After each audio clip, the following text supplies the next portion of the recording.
നമുക്ക് ഈ ഒരു പെയിന്റിംഗ് കണ്ടാലോ? ഇന്ന് നമ്മുടെ പെയിന്റിങ്ങിനെ കുറിച്ചല്ല, നമ്മുടെ പുതിയ സ്കെച്ചുകളെ കുറിച്ചാണ്. ഹായ് നമസ്കാരം. ഇത് നമ്മുടെ കസ്റ്റമറുടെ നിർദ്ദേശപ്രകാരം ചെയ്തിട്ടുള്ളതാണേ. കുഞ്ഞു സൈസിൽ നമ്മുടെ ടേബിളിലൊക്കെ ഫ്രെയിമിട്ട് വെക്കാൻ കണക്കിന് ചെയ്തിട്ടുള്ളതാണ്. ആദ്യമായിട്ട് ചെയ്യുന്നവർക്കും കുഞ്ഞു കുട്ടികൾക്കൊക്കെ വളരെ ഉപകാരപ്രദമായ രീതിയിലാണ് ഈ സ്കെച്ച് തയ്യാറാക്കിയിട്ടുള്ളത്.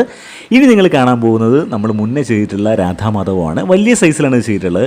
അങ്ങനെ നമ്മുടെ പുതിയൊരു മഹാലക്ഷ്മിയുടെ സ്കെച്ച് കൂടി വന്നിട്ടുണ്ട്. ഇതൊരു വലിയ സൈസിലും ചെറിയ സൈസിലും അവൈലബിൾ ആണ്. അതുപോലെ തന്നെ നമുക്ക് എപ്പോഴും ഓർഡർ വരുന്ന ഒരു സ്കെച്ചാണ് അന്നപൂർണേശ്വരിയുടെ സ്കെച്ച്. ഇത് വാങ്ങിയവരൊക്കെ നമുക്ക് വരച്ച് അയച്ചു തന്നിട്ടുണ്ട് കേട്ടോ.